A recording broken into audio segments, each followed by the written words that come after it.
गुरुदेव सुखदेव ने परीक्षित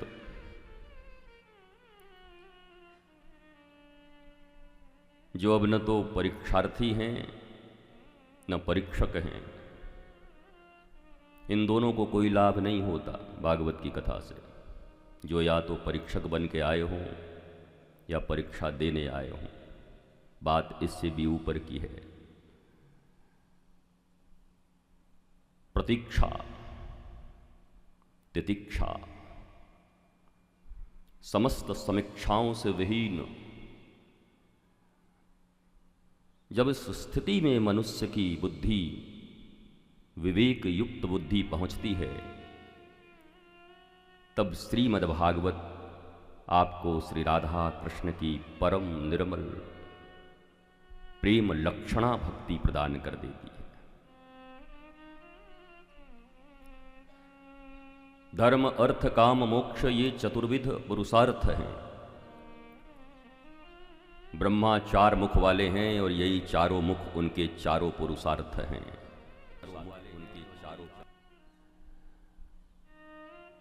पुरुषार्थ का अर्थ परिश्रम नहीं होता, हार्डशिप, लेबोरियस, ये बिल्कुल विपरीत हैं दोनों। बोलचाल की भाषा में हम कहते हैं वो बड़े पुरुषार्थी हैं। What do you mean by purusharthi? जीवन के प्रत्येक क्रिया में धर्म भी समन्वित हो, अर्थ भी समन्वित हो, काम भी समन्वित हो और मोक्ष भी समन्वित हो। तुम्हारे द्वारा किए जाने वाले हर कर्म का गोल अगर ये चारों हैं, तब तो तुम पुरुषार्थी हो, नहीं तो तुम लेबर हो, स्ट्रगलर। संघर्ष जिसको लेकर दुनिया तनाव में है, मनुष्यता तनाव में है। Everybody is saying I am still struggling, क्योंकि तुमने पुरुषार्थ करना छोड़ दिया।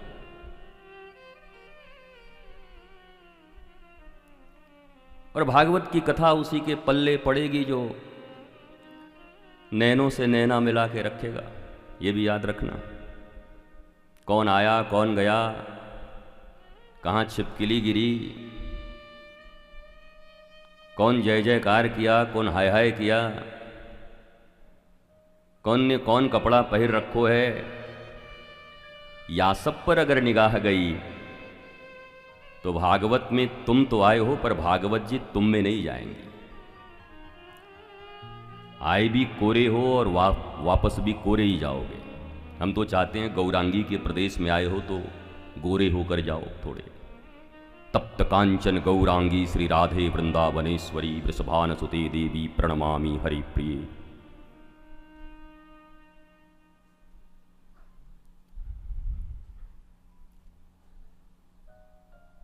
गंगा के कूल पर, यद्यपि इसमें भी बड़ा विभेद है कि जिस सुक्ताल की बात की जाती है वो सुक्ताल वही है या ऋषिकेश में है, पर छोड़ो, लोकेशन का इमोशन से कोई संबंध नहीं होता।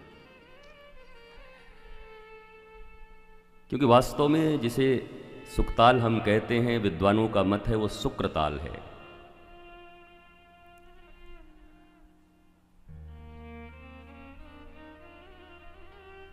परंतु इससे भी ऊपर उठकर गंगा जो मोक्षदा हैं,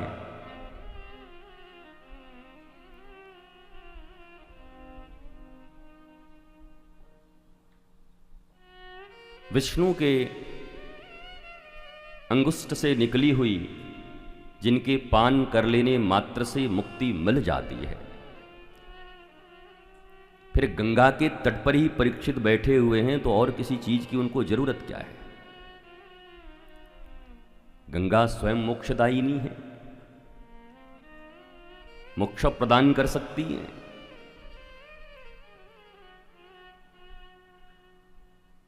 लेकिन अलक्षलिंगो गुरुदेव सुखदेव भगवान की जरूरत क्यों है?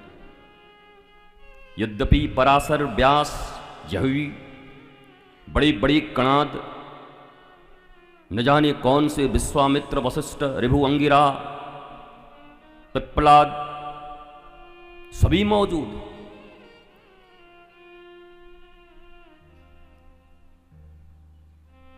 लेकिन परीक्षित के समस्या को तपस्या के रूप में परिवर्तित कर देने की क्षमता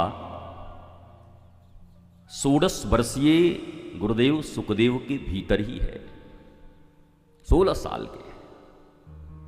हमारी किशोरी जी भी सदा 16 साल की हैं, हमारे किशोर भी सदा 16 साल के हैं। नटवर, नागर, नंदा, भजमन गोविंदा। और हमारे सुखदेव जी भी 16 ही वर्ष के हैं।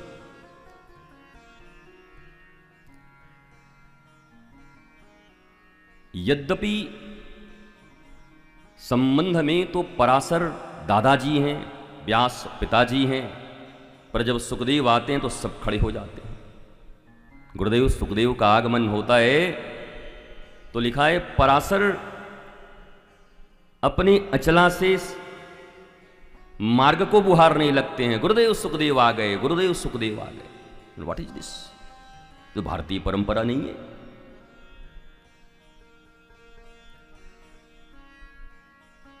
देखो, वृद्ध होना और प्रौढ़ होने में बड़ा अंतर है। वृद्ध हो जाना काल की गति है। कितना भी चाहो कि न होगे, हो ही जाओगे। दांत लगवा लो, बाल रंग लो, पर आंत जब खराब हो जाएगी तब क्या करोगे? प्रौढ़ता विवेक का विषय है। विवेकाधिष्ठित बुद्धि के कारण व्यक्ति प्रौढ़ होता है और समय के काल चक्र में जो भी इस मृत्युलोक में आया है वो सब वृद्ध होंगे ही। हम सब होंगे, हैं ही। तो वृद्ध होने से पहले प्रौढ़ हो जाने की कला ही आध्यात्म है। तो स्पिरिचुअलिज्म, आध्यात्म, धर्म,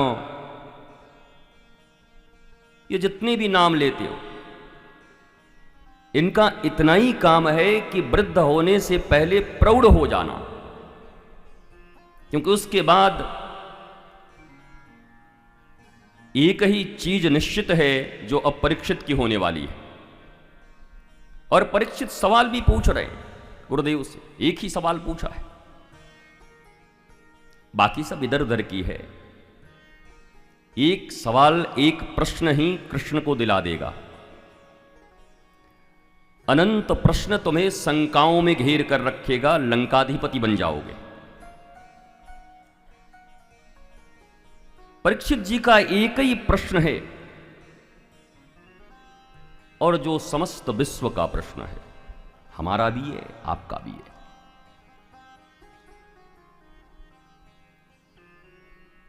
पुरुषेह यत् कार्यम म्रियमाणस्य सर्वथा। कहते हैं, हे गुरुदेव, जो पुरुष सर्वथा मरणासन्न है उसको क्या करना चाहिए? कितना छोटा प्रश्न है, क्यूट सा, प्यारा सा। वो कितने लोग कह रहे हैं मरना भी कोई क्यूट सी बात है। गुरु जी कैसी बात करते हो?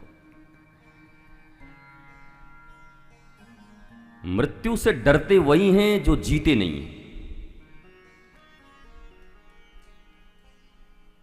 ये जीना भी कोई जीना है लल्लू? जो रोज भयभीत है, भयाक्रांत है, आशाओं अपेक्षाओं में डूबे हुए हैं, पल पल उनके लिए कंटक हैं, उनके लिए मृत्यु आके करेगी भी क्या? वो पहले से ही मरे हुए हैं।